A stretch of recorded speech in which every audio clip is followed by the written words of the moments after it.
was a bit of a rough day.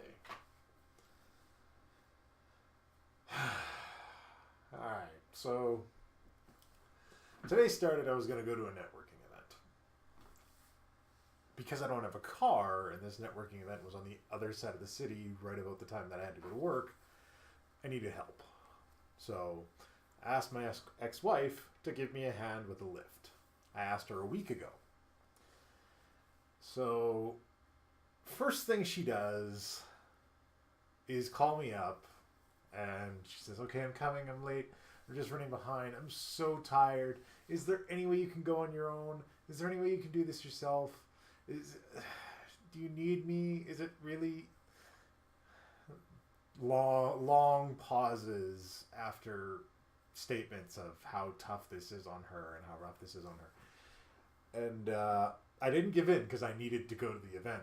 And by that point, it was either I go to the event or I show up an hour late for work empty-handed. So I'm going to the event. I understand she's tired. I feel bad for her. I've done this for her so many times for things that she had to go to or that she wanted to go to. Got up early, drove her out, even though I had to go to work directly after, even though I was exhausted, even though I stayed up all night taking care of her. So, yeah, I don't think this is a lot to ask for a one-time thing. I understand it's difficult, but whatever. So, while we're having the conversation, she goes on about, yeah, I'm just trying to have some alone time, have some me time. You know, but it's tough because the guy that I'm seeing now, he really likes my bed and he keeps climbing into my bed at night and sleeping with me. But I'm trying to tell everybody just leave me alone and everything. And I had a talk with him and he's just going to leave me alone. And I'm like, okay, trying to keep my mouth shut on this one. But did you tell him that before or after he snuck into your bed and spent the night on your twin bed with you? Well, no, I said, whatever, you're a jerk. And then I said, okay, well, if you're saying things, because she was dating this guy while she was still with me, so I know a little bit about him, and he's kind of a manipulative asshole, and I don't like him.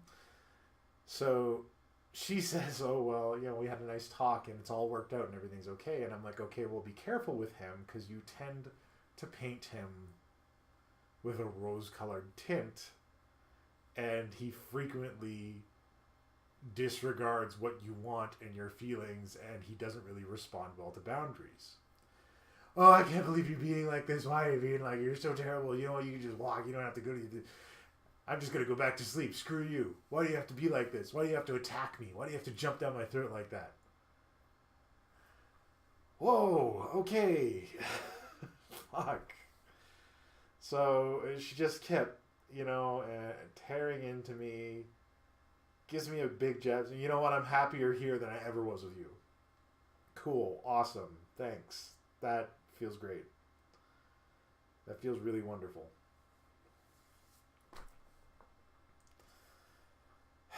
So she did still take me. I got there and nobody was there. So, woohoo.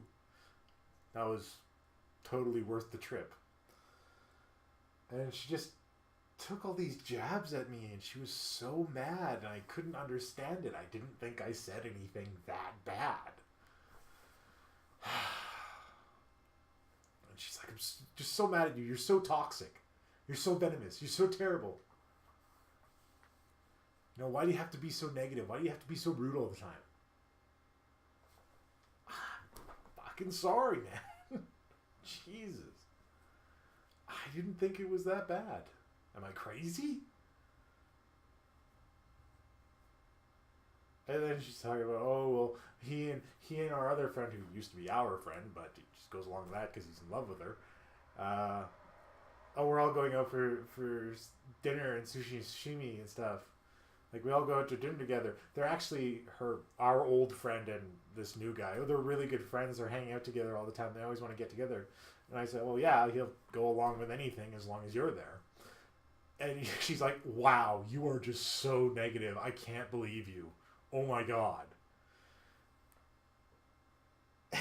Just like, I'm finding that when I interact with her, there's just like this list of things that I cannot talk about. one of the things I can't talk about is how she hurt me. I can't talk about this other guy, apparently. I can't talk about how our other friend is desperately in love with her and she's leading him on to nothingness. I can't talk about any of this. It's all just thrown back at me, and I'm just... So that was some shit. And then I got to go to work. And as soon as I got into work, all the shit was wrong with my orders. Everything I was working on yesterday was all fucked up. So I had to work on it and get it cleared up.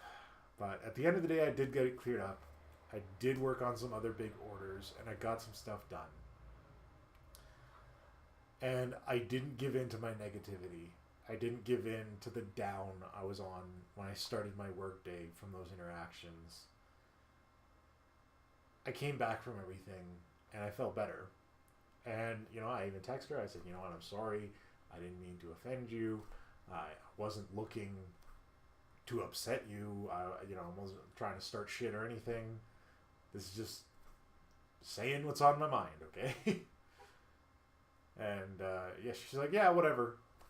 I'm like, okay, so, like, I wanted you to know that you hit me pretty hard in retaliation to the things I said, and I kind of had to shake it off at work. Like, it kind of affected me a bit.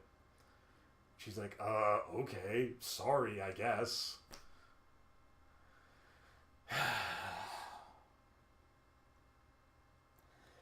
And it's this cycle where it's like I talk to her, and if I do or say anything that is the slightest bit offensive, it's the worst thing in the world.